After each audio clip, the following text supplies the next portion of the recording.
Olá, galerinha do sétimo ano, tudo bem com vocês? Então, estamos aqui para mais uma aula de geografia, tá?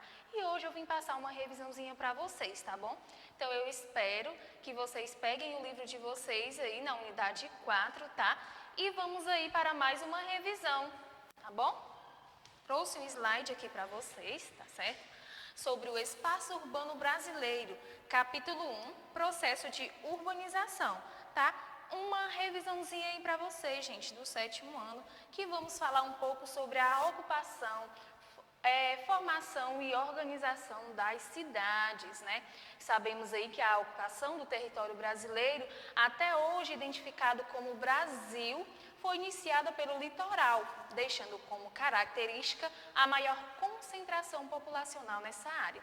Durante o processo de urbanização brasileira, as cidades foram surgindo em resposta às necessidades comerciais, principalmente respaldando aí as diferentes fases presentes nos países subdesenvolvidos.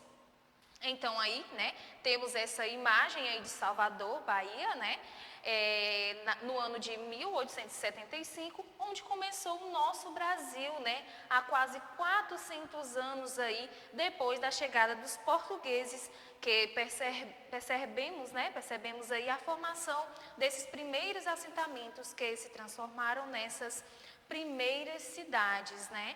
E em 1875 não era ainda um país urbano, né? A maioria dos brasileiros, eles estavam vivendo no campo, tá certo? E sobre a industrialização e urbanização, observando essa imagem aí também que vocês têm no livro de vocês, né? Há outro exemplo que já percebemos em núcleos urbanos, mas já relacionados com o processo de industrialização. Sabemos que existe uma relação entre urbanização de um lado e industrialização do outro lado, né? Mas por que vocês acham que existe essa relação entre eles, né? Porque essa atividade que é chamada de industrialização, ela tem essa função de maior aproveitamento, tá? Ela tem essa função aí de maior aproveitamento de espaço geográfico. Então, se pegarmos uma área gigante de uma fazenda com um número X de pessoas, nós temos aí em uma área rural, né, uma região rural, ela vai empregar um número determinado de pessoas, tá? E se toda aquela região se industrializar, com certeza, né, ela vai empregar muito mais pessoas. Então, nós temos aí essa relação. Então, o que eu quis dizer para vocês, se pegarmos uma área gigante de uma fazenda, né, numa região rural, ela vai empregar um número X de pessoas. E se essa região se industrializar, com certeza ela vai empregar muito mais pessoas, né, isso? E nessa industrialização e urbanização, na década de 40, 50, né, com o processo de urbanização cada vez mais acelerado aí no governo de Juscelino Kubitschek, né, de JK, na presidência da República do Brasil, né, no último censo, que foi de 2010, aponta que 85% da população brasileira já tratava de estar morando nas cidades, não é isso? Então, foi aí um crescimento bastante acelerado aí de urbanização, não é isso? E esse processo de urbanização brasileira foi um processo muito rápido, um processo muito acelerado, que ele acatou de fazer o quê, né? Ele trouxe algumas consequências muito negativas, né? Talvez aí um exemplo disso nós temos a imagem que mostra aí, ó, vou passar para você. Então, essa imagem aí que mostra, né, uma comunidade, ou mais conhecida também aí como uma favela, né? E do lado temos aí um conjunto de prédios, né, uma população aí mais rica. Se você observar de seu livro, você vai identificar melhor, tá? Essas comunidadezinhas aqui são das pessoas que podemos chamar de baixa renda, né, que não tem aí, não tiveram uma oportunidade, né, de ter aí uma moradia melhor, certo? Ficam aí nessas favelas, tá bom? Então, do lado aí dessa população mais rica. Então, essa é a realidade urbana, né? Também aí isso é uma série de problemas, porque a cidade vai crescendo, crescendo e não oferece nenhuma infraestrutura para essas pessoas, essa população aí que vem chegando de forma muito rápida, tá certo? Então, com o aumento exagerado da população, as cidades foram inchando, caracterizando aí a macrocefalia urbana, né, que ocorre devido ao aumento desequilibrado da população e gera aí diversos problemas. Nesse sentido, grande parte da população ocupa áreas irregulares e sobrevive sobre a margem da sociedade, como nós temos aí nessa imagem. E falando sobre a metropolização, né, o que seria essa metropolização?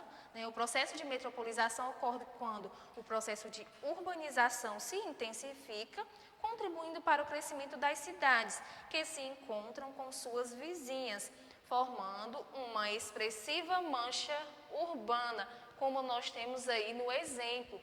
As cidades brasileiras passaram nos últimos 50 anos por um acelerado processo de expansão, possibilitando a metropolização, que se caracteriza pela formação de cidades populosas e que assumem diversas funções de significativa importância, exercendo influência sobre cidades e regiões. Muitas vezes, uma cidade encontra a outra, gerando o processo de conurbação.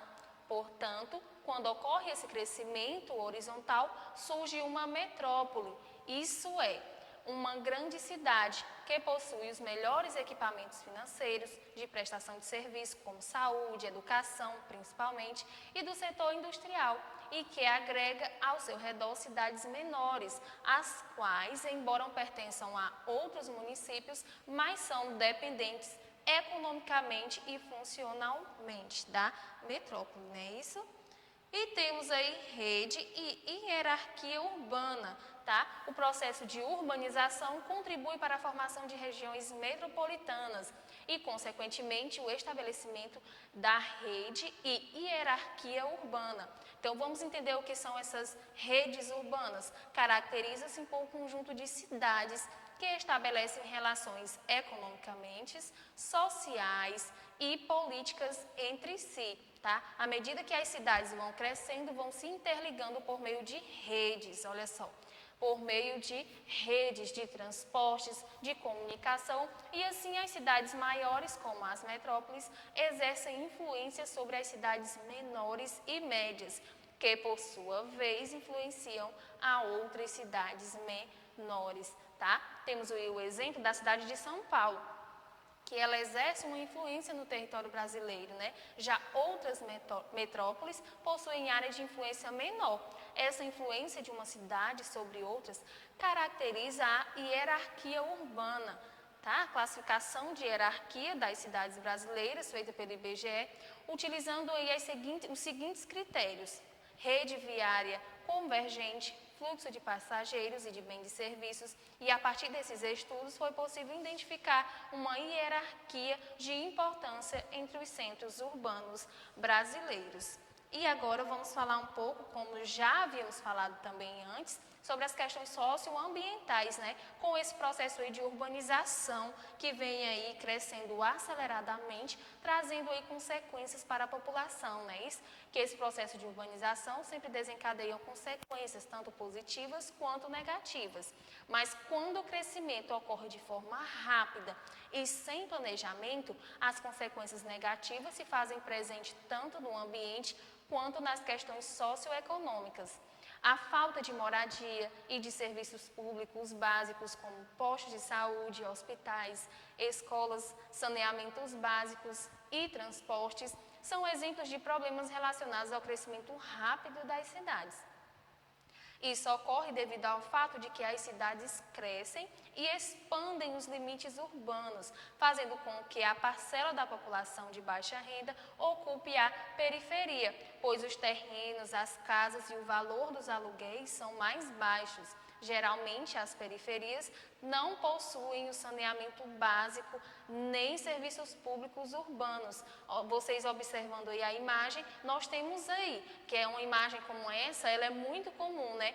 Onde, em lugares, né, que não há aí a infraestrutura para a população. Então, é disso que nós estamos falando, que o crescimento, ele ocorre aí de maneira acelerada, né, isso nos centros aí, nas industrializações e nas urbanizações, acarretando essas consequências para a população de baixa renda. Então, ficamos por aqui. Espero que todos vocês tenham gostado dessa revisão, tá? Quero também destacar para vocês que o livro da unidade 3 já se encontra aqui no colégio, tá? O livro 3, tá? Venham pegar o livro 3 de vocês, que está aqui no colégio. E até a próxima aula. Um beijo para vocês.